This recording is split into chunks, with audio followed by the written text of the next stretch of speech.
এর কোনো আমল আছে কিনা, শব বরাতের রোজা ও নামাজের নিয়ম কি?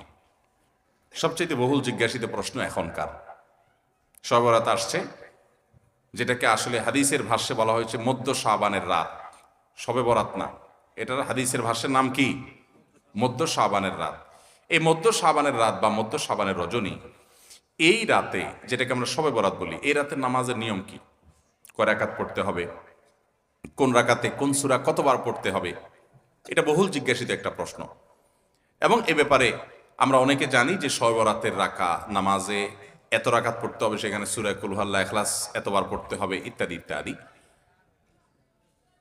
লাইলাতুল কদর ছাড়া অন্য যে সমস্ত রাতের ফজিলত আছে, এর মধ্যে 10টা রাতের কথা আল্লাহ তাআলা শপথ করেছেন, ওয়াল ফাজরি ওয়া লায়ালিন আশর। সে 10টা রাত হলো জিলহজের প্রথম দশক। খবরও নেই আমাদের দেশে মানুষের, যে রাতগুলোর শপথ আল্লাহ কোরআনে করছেন, কত ফজিলতপূর্ণ, কিন্তু জিলহজের প্রথম দশকের রাতের কোনো বিশেষ ফজিলতের কথা আমরা কয়জনে জানি? যাই হোক, মধ্য শাবান রজনীর কথা আমরা বেশি জানি শুধু না, সবচেয়ে বেশি আমরা এ রাতে ইবাদত বন্দেগীর চেষ্টা করি। তো সবচেয়ে বেশি চেষ্টা তো হওয়া উচিত হলো লাইলাতুল কদরে। এর পাশাপাশি যদি কেউ মধ্য শাবান রাতে আল্লাহ তাআলার ক্ষমা লাভের চেষ্টা করে, সেটা দর্শনীয় না, সেটা জায়েজ। এ রাতের এতটুকু ফজিলত অবশ্যই প্রমাণিত যে আল্লাহ রাব্বুল আলামিন এ রাতে হিংসুক ছাড়া, মুশরিক ছাড়া বাকি মানুষগুলোকে সাধারণ ক্ষমা ঘোষণা করেন। অতএব এ রাতের একেবারে কোনোই ফজিলত নেই, ব্যাপারটা সেরকম না। বিভিন্ন হাদিসের আলোকে এটুকু অন্তত সাব্যস্ত হয় যে আল্লাহ তাআলা হিংসুক এবং আপনার মুশরিক ছাড়া, মানুষের পিছিয়ে লাগে শত্রুতা, এই মানুষটা বাকি মানুষকে মাফ করে। তাহলে মধ্য শাবানের রাত বা যেটাকে শবরাত বলছি আমরা, এই রাতের মূল আমলই হলো, এটাকে কেন্দ্র করে মূল আমলই হলো নিজেকে শিরক এবং হিংসা থেকে পরিচ্ছন্ন করা, সাধারণ ক্ষমার উপযুক্ত করা। এটা হলো মূল আমল, বাস। এর বাইরে আপনি ক্ষমা লাভের জন্য যদি চেষ্টা করেন, সেটা কোনো দর্শনীয় বিষয় নয়। তবে এই রাতকে কেন্দ্র করে বিশেষ ফরম্যাটে নামাজ, রাত জেগে, তারপর বিশেষ ফরম্যাটে ইবাদত, এই সূরা এতবার, এই নামাজ এত রাকাত, এরকম কোনো কথা কোরআন হাদিসে বর্ণিত হয়নি। এগুলো আমরা মনগড়া বানিয়ে নিয়েছি। এবং যদি এরকম কোনো ফরম্যাট আমরা ঠিক করে নিয়ে সেভাবে ইবাদত করাটাকে আমরা এ রাতের আমল, শরিয়া সিদ্ধ আমল মনে করি বা সুন্নাহ আমল মনে করি বা কোন নির্দিষ্ট আমল মনে করি, তো একটা বেদাতে পর্যবেসিত হবে।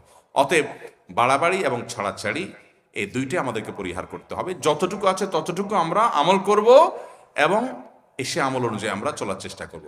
শবে বরাতে সবচেয়ে বেশি মানুষ মসজিদে কেন ভিড় জমায় বলেন তো?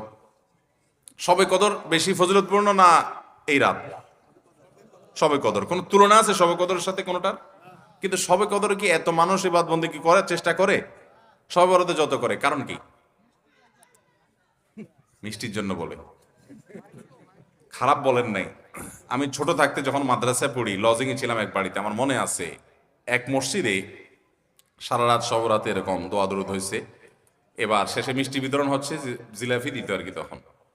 তো জিলাপি দেওয়া হচ্ছে, তো এক আল্লাহর বান্দা তার যে জিলাপি দিচ্ছে সবাই দুটো দুটো করে দিচ্ছে, ভুলে তার একটা পড়ছে আর কি।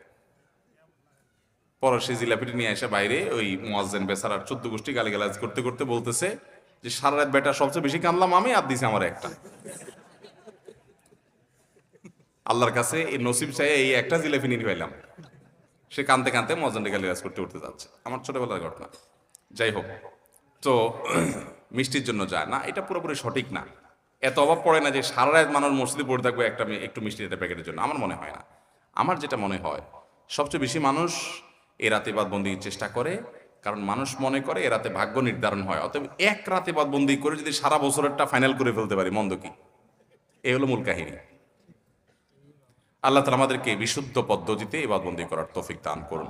তাহলে ভাইরা আমার, মধ্য শাবানের রজনীতে আমরা আল্লাহ তাআলার কাছে ক্ষমার উপযুক্ত হওয়ার জন্য, হিংসা শিরক থেকে মুক্ত হওয়ার চেষ্টা করব। ক্ষমা পাওয়ার জন্য প্রচেষ্টা আমাদের থাকবে, কিন্তু ওই যে বেদাতি পন্থায় বিশেষ ফর্মে ঠিক করে ইবাদত, নামাজ, হালুয়া রুটি খায় মানুষ। হালুয়া রুটি কেন খায়? কেন খায় হালুয়া রুটি ভাই? সারা দেশে অনেক জায়গায় এখনো এটা হালুয়া রুটি ওই দিন বানাবে মানুষ।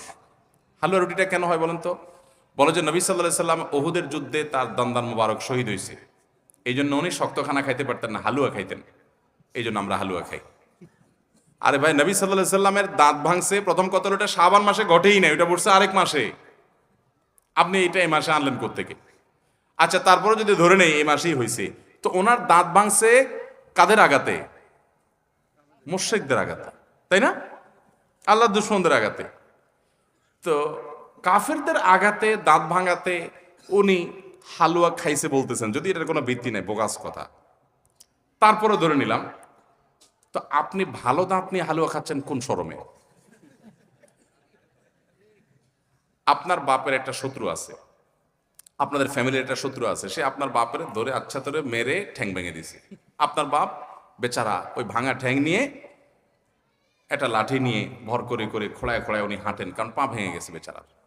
আপনি আপনার বাবার ওই যে শত্রু, যে আপনার বাপের পা ভাঙছে, ওই শত্রুর সাথে আপনার বিরাট দরম বরম দোস্তি, চা দোকানে আড্ডা ফাড্ডা মারেন, সব জায়গায় ঠিক আছে, কিন্তু বাড়িতে আইসা বাপের সামনে আপনি ভালো পাও নিয়া একটা লাঠি নিয়ে আপনি খোড়ায় খোড়ায় হাঁটেন।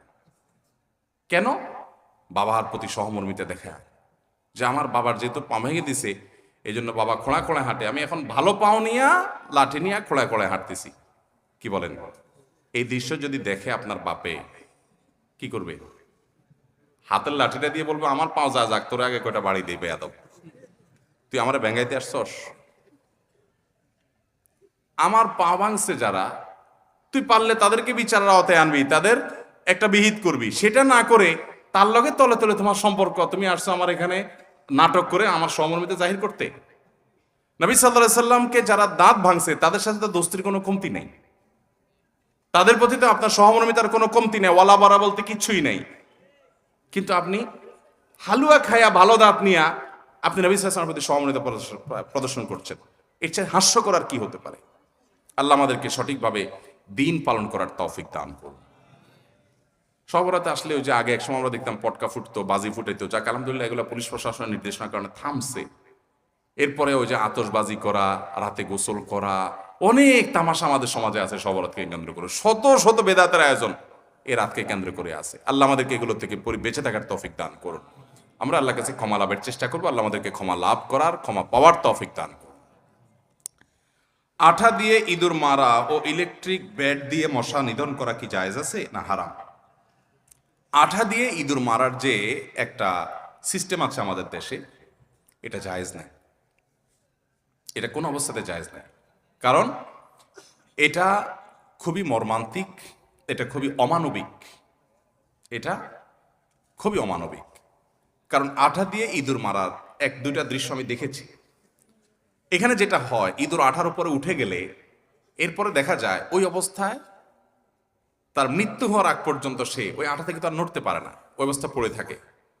এবং যে ব্যক্তি ইঁদুর ধরার জন্য ফাঁদ আটছে আঠা দিয়ে, ওই ব্যক্তিও আর ওই ইঁদুরকে আঠা থেকে বের আলোক করতে পারে না। আলোক করতে গেলে চামড়া শরীর সব আলাদা হয়ে যায়, ছিঁড়ে যায় জীবন্ত। তো এতটা অমানবিক ভাবে তাকে হত্যা করার কোনো প্রয়োজন তো আপনার পড়ে নাই। আরো তো বহু পদ্ধতি আছে, তাকে আপনি হত্যা করেন, বিষ প্রয়োগ করে হত্যা করেন। যে প্রাণী আপনার উপদ্রব করে, আপনার কষ্ট দেয়, আপনি তাকে হত্যা করতে পারেন আপনার উপদ্রব থেকে বাঁচার জন্য, সেটা জায়েজ আপনার জন্য।